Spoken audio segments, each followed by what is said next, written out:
Hi, everyone. Thanks so much for tuning in today to our Ivey MBA one-year program overview.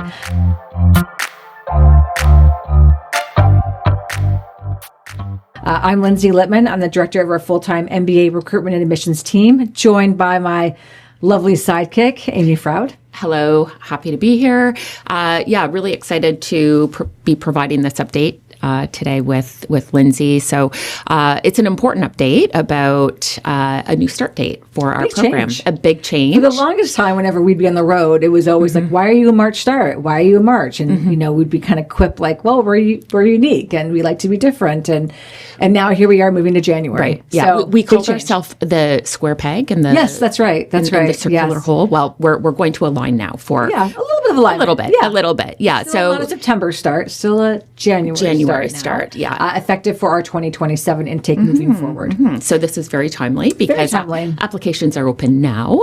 So we think it's a good time to really start discussing the changes. So I guess maybe to get started, we'll turn. Let's talk about why for the majority of reasons why we moved it to a January start. There's some behind the scenes things, and this has been a bit of works for a bit of time, but mostly the driving force is to provide students with some more flexibility, especially with the recruitment. Right.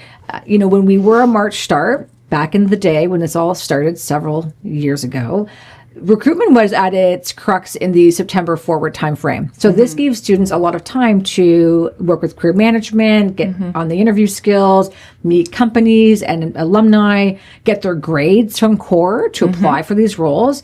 And every year creeping up was recruitment. Like it started to go August, then, July.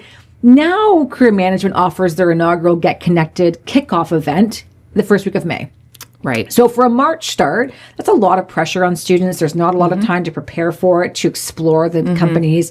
Also, Core 1 grades aren't available. And a lot of companies, especially with GMAT exemptions, are placing more emphasis on grades. No, you're right. And I would say you framed that very nicely. And that is the reason. So there was a lot happening, a lot of expectations, a lot to juggle. And of course, with an MBA program, the rigor is there, but also where can we help a little bit? So with the feedback that came through and realizing that, there are other priorities that need to be balanced alongside. So it has been determined and now in place that there will be a little bit more ease for the students. And so handling academics, your core preparing for your recruitment, that's a lot to take on. In addition to the extracurriculars that are asked of you. So moving forward, there's going to be a little bit of a reprieve added into the schedule. So we're excited to talk about that. Yeah, it just, when the window shortened, we had to really adjust. And I think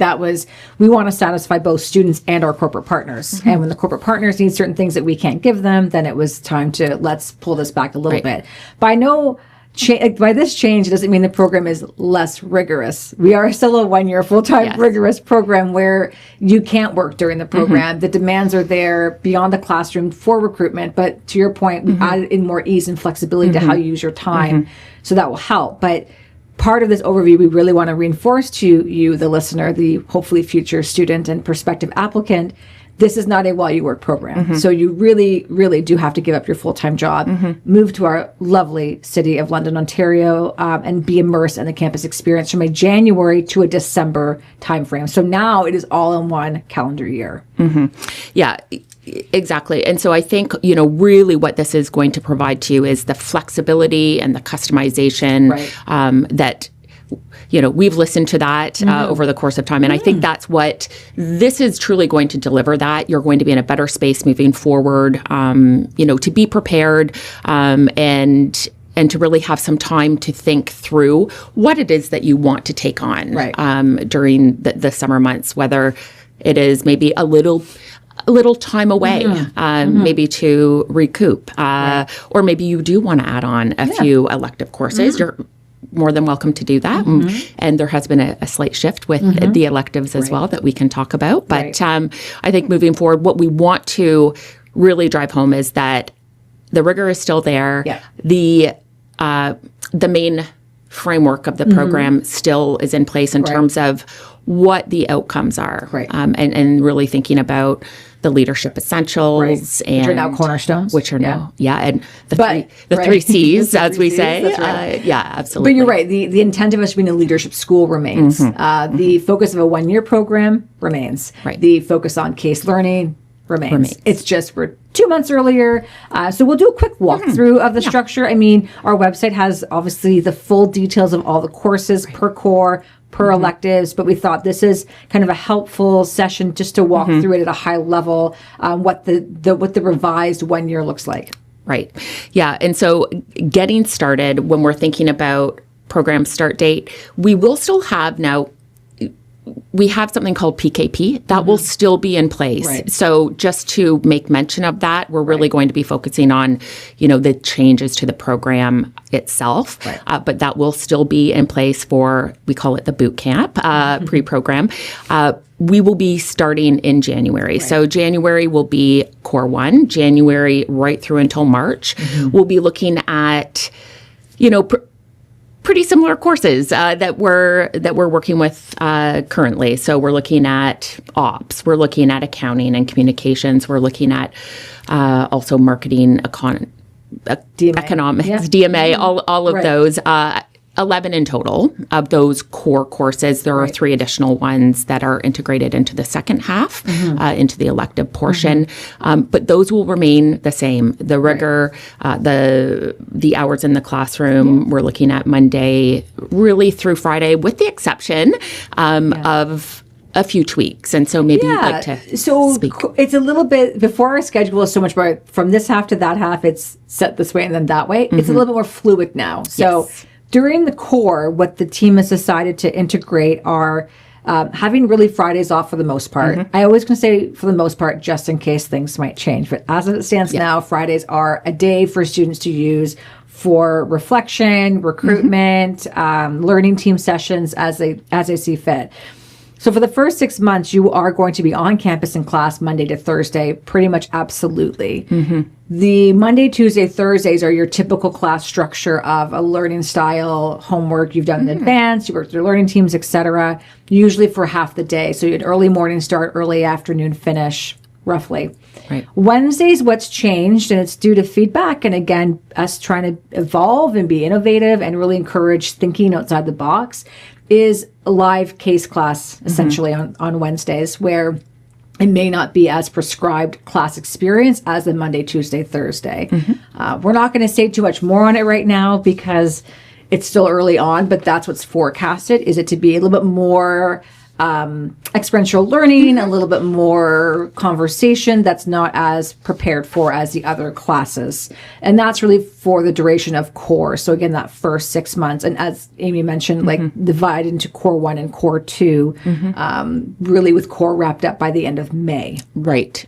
So with the core aspect of the program, we mentioned earlier that the 3 C's. And so Cornerstone is really tying together the core work, and then leading into the connection piece, and then eventually into characters. So 3 C's. Really what the core is doing is it's giving you the breadth of information. It's giving you that foundation to lead into the elective portion. And so that's really where the focus now is, on the tie-in. So the connection piece, right? But I like what these changes is a lot more thought with the continuum of where you start and how that's going to help shape moving forward and help keep propelling them forward on a clearer path. We're not expecting you on day 1 to know exactly what electives to take and where you exactly want to see yourself at the end, but through it, you will be guided, and then you'll see the viable options for you.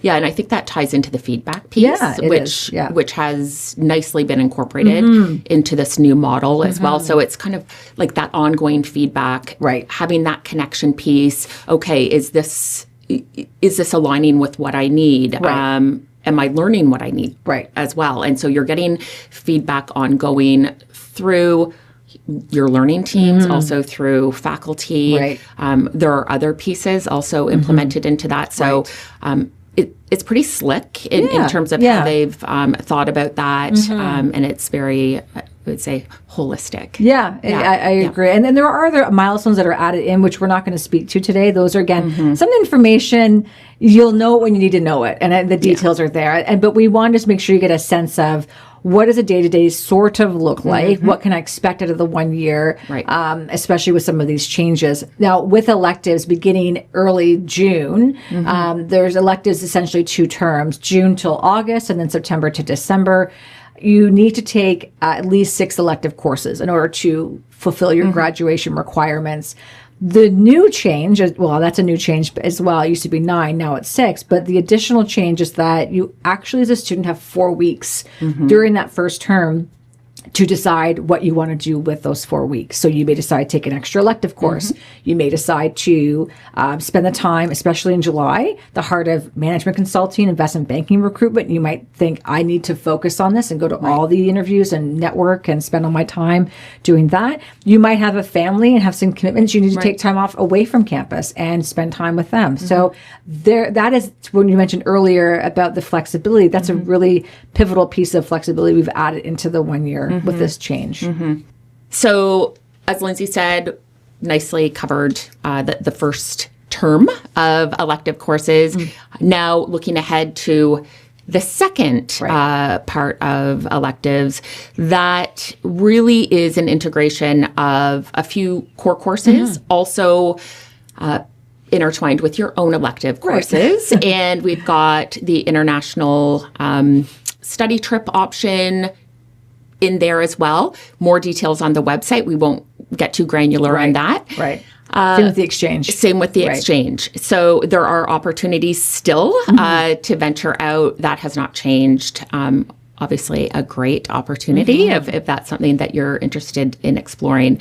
What is also part of the second term of electives are the Ivey Field Project, which is essentially the consulting case project. And then you've also got the new venture projects. So for those that are interested in entrepreneurial ventures, that is one that you would opt to do. And so there's roughly about 2 to 3 weeks dedicated to that as well.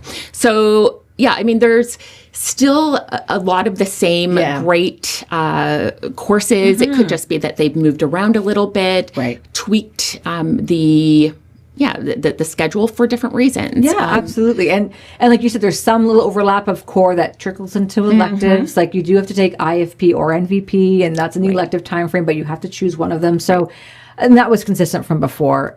We have 32 electives to choose from. You need at least 6 during the last 6 months of the program. So choose your schedule as you see fit, as what interests you. So the flexibility is still there. The schedule, if you were to take a snapshot from the January to the end of December, it's roughly Monday to Thursday with the odd Friday. But if you're looking for an exact time of everything, okay, that also shows you're not really good at ambiguity. And maybe this isn't the program for you, but you will get more specific class time in the schedules as the program starts. And certainly, as you've mentioned on our website, we've got the kind of 1 year at a high level to map out so you know what to expect. But definitely need to move to London, definitely full-time program. What we try to do is give you a sense of what you can expect logistically, but what's the most unique factor about our program still is the pedagogy of case. And not case with lecture, but case fully every day in class, conversation-based, a lot of work with your learning teams. To get the best sense of it is if you can come to a class visit. We really do recommend that. And as an interested prospective applicant or incoming student, you or I are always happy to work through that with them. Obviously, for some individuals, that's not possible for many reasons.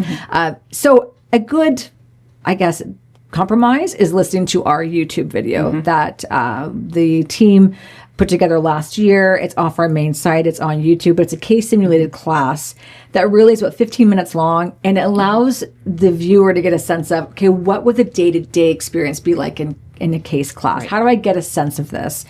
So we really encourage you to listen to that in conjunction to hearing and listening to us today, because it just gives you a sense of how we're unique, what sets us apart, what you could expect. And then as an MBA buyer, you can decide, this excites me, this intrigues me, or no thanks. I would rather do a 2-year, slower pace, lecture style program. Absolutely fine, but we are the polar opposite experience to that. Yeah, absolutely. I think, you nailed it. And certainly that case synopsis, that very slick video that was put out. I think it really does give an overview of what you're in for and what it's all about and whether or not the case study resonates with you. So we do encourage you to listen to that. But I think we captured it. Enough is at a high level we want to give. And of course, you are happy to go deeper into things during a phone call. And again, our many other podcasts and online resources are available as well. Yeah, we're happy that you tuned in today. And of course, if you have questions, you can find us on the website or LinkedIn, of course. Absolutely. That's another way to connect with us. But we hope to have a call with you soon.